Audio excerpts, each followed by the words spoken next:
You thought nobody saw it. The quiet thing you did recently, the one that felt too small to mention to anyone, was witnessed by the only audience that has ever truly counted, and heaven has not stopped responding to it since. Chosen one, sometime in these last few days you made a move that nobody applauded. Maybe you prayed again after a long season of silence. Maybe you forgave someone who never asked for your forgiveness. Maybe you turned off the noise and sat with God for 5 honest minutes. Or maybe you simply refused to quit on a morning when quitting felt like the reasonable choice. You did it quietly. Then you looked around and nothing happened. No sign in the sky. No confirmation.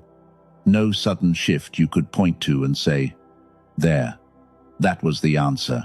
Just an ordinary afternoon that swallowed your extraordinary moment as if it had never occurred. I want to be specific, because vague comfort helps nobody. You have been walking through a season where your effort and your results stopped matching. You give more than most people around you and somehow receive less back. And somewhere in that long stretch, you started performing for a God you quietly feared was disappointed in you. That is the backdrop. That is exactly what makes what you did so remarkable. So I am here to tell you something that may take your breath away. Heaven did not miss it. The title of this message is not poetry, and it is not an exaggeration. When you finally did what you did, God smiled in joy. Some would even say, heaven laughed. Not at you, never at you. Heaven laughed, the way a father laughs when the child he has been watching the road for finally turns toward home. Before this message ends, 3 things are going to happen for you. First, you will understand exactly why that small act carried more weight in the spirit than years of visible striving ever did. Second, you will feel something lift, a burden you have carried so long that you stopped noticing its weight on your shoulders. And third, you will know precisely what to do next, because joy in heaven is never the end of your story. It is always the opening line of a new one. But first, let me name what you have been feeling since you did it. You made the right move, and then came the flatness. You expected relief, or peace, or some inner bell to ring. Instead, you felt almost nothing, and a quiet voice whispered that it did not count, that you imagined its significance, that it was too little, and it arrived far too late. That voice is lying to you, and here is your first clue. The moments that move heaven the most are almost always the ones that feel the most ordinary on earth. There is a real mechanism behind that gap. It has a name, and once you see it clearly, it will rewrite how you read the last several years of your life. We will open it completely in a few minutes, so stay with me. For now, I want to know that you are here, because this message was prepared for a specific kind of person. If you recognize the quiet act I am describing, if something in your chest stirred during these first minutes, type the words HESAWME in the comments below. Not for me, for you. The first step out of invisibility is letting your own hands declare that you were seen. And know this, someone will read those 3 words tomorrow and realize their own hidden act counted too. That is how this family works. One seen person gives 1,000 hidden people permission to believe they were seen as well. Now let me tell you what you actually did, because I promise it was more than it looked like. On the surface, it was small. A prayer, a pardon, a morning you kept going. But underneath the surface, you broke an agreement. For years, without ever saying it out loud, you had been living under a quiet contract that said, you must earn your way back into the smile of God. Every unanswered prayer got filed as evidence against you. Every delay was read as displeasure. So you worked, and performed, and carried guilt like a second spine. Then came that recent moment, and in it, without any fanfare, you acted from a different place. Not from fear of a disappointed God, but from a flicker of trust that he was still worth turning toward. That flicker is what heaven celebrated. Before we go deeper, I want to place something in front of you and ask you to hold it quietly. Over the past few years, in research laboratories far from any church, something was discovered about the way the human mind is designed. Most people of faith have never been told about it, not because it contradicts what is sacred, but because it came from a direction most of us are not watching. It traces back to a Nobel Prize, and it explains something spiritually sensitive people have always felt, but could never name. I will return to it later in this message. At the right moment, until then, carry this question with you. What if the fog you have been fighting was never a spiritual failure at all? What if something was quietly taken from you? Now, back to the flatness. Here is the symptom, and see if it matches your life with uncomfortable accuracy. When you do something wrong, you feel it instantly. The guilt arrives on time. Every single time. But when you finally do something right, something brave and quiet and holy, the reward feeling never shows up. The scales seem rigged. Punishment is loud, and confirmation is silent.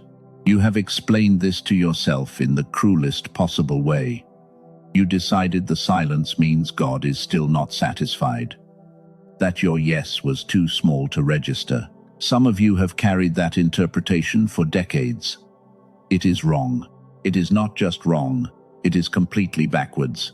Listen closely, because this is the first door I promise to open.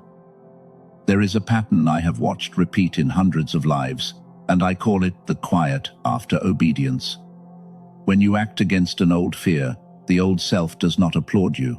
It goes silent, because it just lost territory. Guilt is the voice of the old agreement, so the old agreement always speaks. Peace is the absence of that voice, which is why real progress so often feels like nothing at all. The silence you felt after your act was not the absence of God. It was the absence of the accuser. You were listening for applause and missed the sound of a door closing on everything that used to own you. Do you see what this means for your history? All those years, every time you did something right and felt nothing, you concluded it did not matter, and you stopped. Not because you were weak, because nobody ever taught you that in the kingdom, the quiet is the confirmation. You were never being ignored. You were being freed, and freedom simply does not make the noise that chains make. So here is what you do with the quiet from now on. When you make a right move and the flatness comes, do not ask the feeling for a verdict. Name it out loud. Say, this is the quiet after obedience, and it means the old voice lost ground today. That single sentence will save you from abandoning 100 future breakthroughs before they finish forming. Now we can ask the bigger question, the one hiding inside the very title of this message. Why would the God who holds galaxies together smile in joy over one small act by one tired person? To answer that, I need to show you the accounting system of heaven, because it does not run on the math you were taught. For most of your life you have measured yourself by distance. How far you still are from the person you believe you should be. How many years you have lost. How much ground stands between you and the calling you sensed when you were young. Every time you measured, you came up short. So you assumed heaven ran the same measurement and reached the same verdict. But that is not how the Father measures. Not according to the oldest stories we have. There is a moment in the scriptures where a son who wasted everything finally turns toward home. He has a speech prepared, a whole negotiation about becoming a servant instead of a son. And the story says that while he was still a long way off, his father saw him and ran. The father ran. He did not wait at the door with folded arms, measuring the remaining distance. The moment the direction changed, the celebration began. And when the old texts describe how heaven responds to one person who turns, they use a particular word in the original Greek, chara. It means joy that overflows into expression. Joy that cannot hold still. The kind of joy that laughs out loud. Not the polite approval of a judge. The uncontainable delight of a parent. God has never once been measuring your distance. He has been watching your direction. That is why your small act released such joy. On the outside, it was 5 minutes of prayer, or one swallowed grudge. On the inside, it was a compass needle swinging home after years of pointing away. Distance takes time to close. Direction changes in a single second, and heaven throws its full weight behind the second it changes. So stop auditing your distance tonight. You are not behind. You are pointed home, and pointed home is the whole event. If that truth just landed somewhere deep in you, type "the Father ran" in the comments below. Let it stand as your record of the day you finally learned what heaven actually celebrates. And if this message is doing something in you, gently press the like on your way through. Not for this channel. It simply helps this word travel to another chosen one who is still measuring distance in the dark and losing hope by the mile. Now I need to tell you something that may surprise you. We are only halfway in, and the largest part of this message is still ahead of you. Because your yes did not only move heaven, it did something to you. Something that touches your actual mind. Your focus, your clarity, the fog you have been blaming yourself for. And this is where everything we have said connects to the thing I asked you to hold earlier. Remember the question, what if the fog was never a spiritual failure? What if something was quietly taken from you? I told you there was a discovery I would come back to, and I waited on purpose. Because what was found is not information, it is a solution. And a solution only becomes useful once you understand the full shape of the problem it solves. You now understand more of that shape than most people ever will. Almost. There is one final piece left. Here is the question that should be bothering you by now. If heaven is smiling, if the direction has changed, if the old voice lost ground, why does the movement still feel so hard? Why does insight stay insight instead of becoming action? Why do you see the door so clearly and still struggle to walk through it? The answer is not in your spirit. It is somewhere you have not looked yet. Let me speak plainly for a moment. No imagery, no metaphor. Here is what this message has said so far. Your recent act mattered because it changed your direction. And direction is what God responds to. The silence you felt afterward was not rejection. It was the quiet that follows real change. The sound of an old accusing voice losing its seat. And here is what comes next. A changed direction still has to be walked out by a human mind. Decisions, focus, discernment, follow through. Many sincere people turn toward home, carrying a mind that has been running at a fraction of its designed capacity for years. Foggy, tired, scattered, slow to hold a thought. Not because of sin, not because of weakness, because of something physical that science only recently learned how to describe. So this next part is for a specific person, the one who has done the spiritual work, who keeps saying yes, and who still feels like their own head is the last locked room in the house. If that is you, what follows may be the most practical thing you hear this year. The clarity you have received tonight is real. But clarity alone is not movement. So let us talk about the vehicle. Do you remember the Nobel Prize I mentioned earlier? In 1981, a researcher named Dr. Roger Sperry received that prize for proving something remarkable about the human brain. It has two hemispheres that were designed to work in synchronization, and when they do, the mind enters what later researchers called whole brain activation. In that state, learning accelerates, creativity flows, and insight arrives like light through a clean window. Here is the part that should sound painfully familiar. Studies following that research found that 98% of children operate at what testing classifies as creative genius level. Fewer than one adult in 1,000 keeps it. Modern life, with its noise and screens and constant pressure, gradually pulls the two hemispheres out of step. Slowly, quietly, the window fogs over. That is not a spiritual failure. It is a physiological one, and you have spent years blaming your soul for it. A woman from California described what that fog felt like from the inside.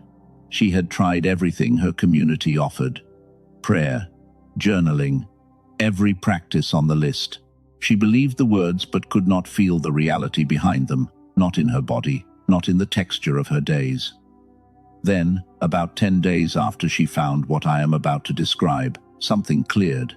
A channel that had been blocked was suddenly open, not because she tried harder, because the receiver had been repaired. A man from Texas said something similar.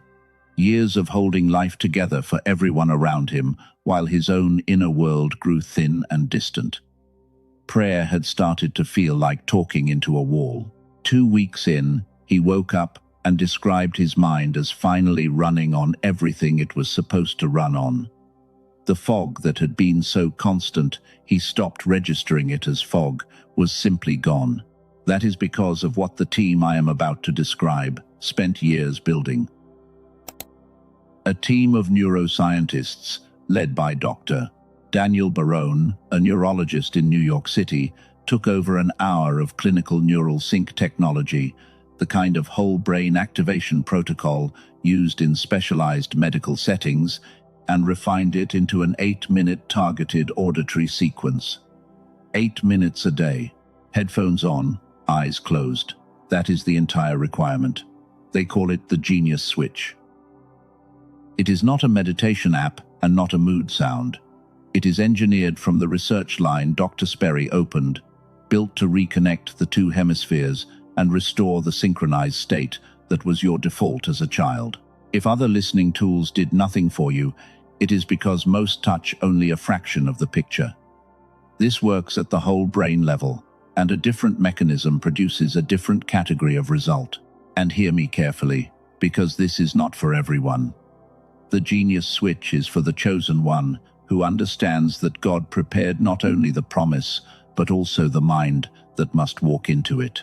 The person who has been sincere for years, who keeps returning to the call even when the evidence does not cooperate, and who is finally willing to stop treating the fog as a character flaw and start treating it as something with an address. Most people who hear this will scroll past. They have accepted the reduced version of their own mind as permanent. You are still here. That is not a coincidence. That is the exact persistence this was built for. Colleagues of Dr. Barone said it would be a gift, even at $500, and the math backs them up. In-person neurofeedback runs about $300 an hour, and a home machine costs around $7,000. His team refused all of that. It was released at $49, and today, on the page linked below, there is an additional $10 off, $39, with lifetime access. They also include 4 free bonuses.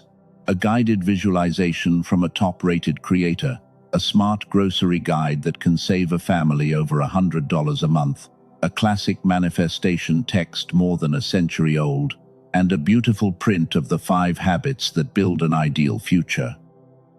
All of it is covered by a 100% ironclad money-back guarantee. Listen once or listen 80 times. If it does not do for you what it has done for more than 18,000 people, every dollar comes back. No conditions and no fine print. One thing about timing. The provision God has already placed near you becomes visible to a synchronized mind in a way it never does to a foggy one. What is arranged for you is already in motion. The question is whether you arrive at the meeting point with the receiver online. That is what the Genius Switch restores. And the $39 door is not promised beyond today. One warning, spoken plainly. If you search elsewhere for names that sound similar, you will find imitations carrying the label with nothing inside. The team studied them, and the real mechanism exists only in what they built. The link in the description below and in the pinned comment is the only verified source.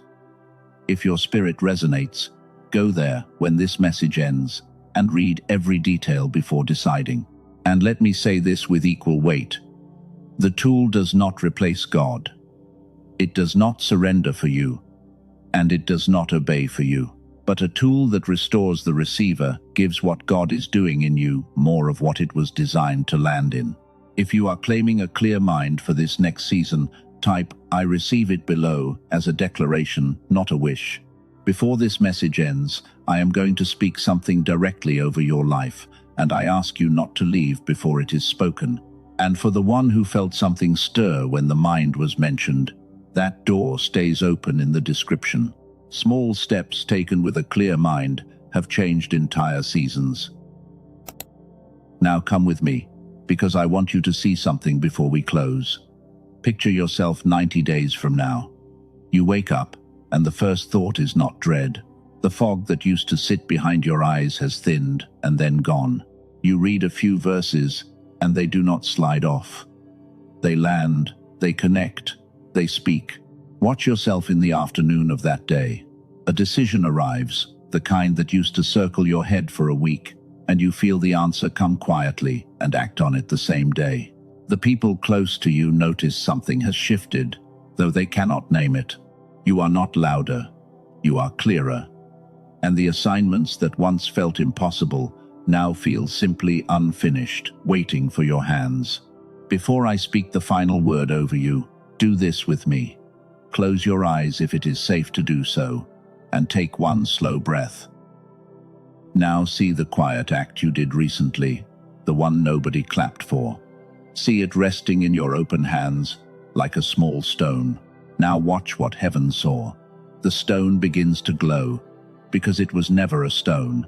It was a seed with light folded inside it. What you called small, God called the turning point. Feel the warmth of that truth settle behind your ribs and let your shoulders drop as it lands. Every time doubt returns this week, return your attention to that warmth. It will still be there, so receive what I promised to speak over you. You have been seen. The years you thought were wasted were witnessed, and the turn you made was celebrated before you even finished making it. Heaven is not withholding from you. Heaven is rejoicing over you. Now let the old weight go, the performing, the measuring, the fear that his face was turned away. Let it fall from your shoulders, the way a traveler drops a heavy pack at the end of a long road. You do not have to carry proof of your worth anymore. The smile of God is not waiting at some distant finish line. It is walking beside you. Say these words with me, out loud or in the deepest room of your heart. I am seen. I am not behind. I am pointed home, and heaven runs toward me. I am the one he smiled on, not because I performed, but because I turned. My mind is clearing, my direction is set, and what was stolen is being restored. I am not who I was in the fog. I am who he said I was before the fog ever came. Seal that declaration where it can be witnessed. Type, "He smiled on me" in the comments, and let it stand as the record of tonight. The joy of heaven is not a reaction, chosen one. It is a residence. Your act did not create the smile. It revealed it because that smile was pointed at you long before you turned around to see it. Carry that this week. It is done. Amen. And one last thing, for someone else. Gently press the like so this word can reach another hidden one, still waiting to be seen.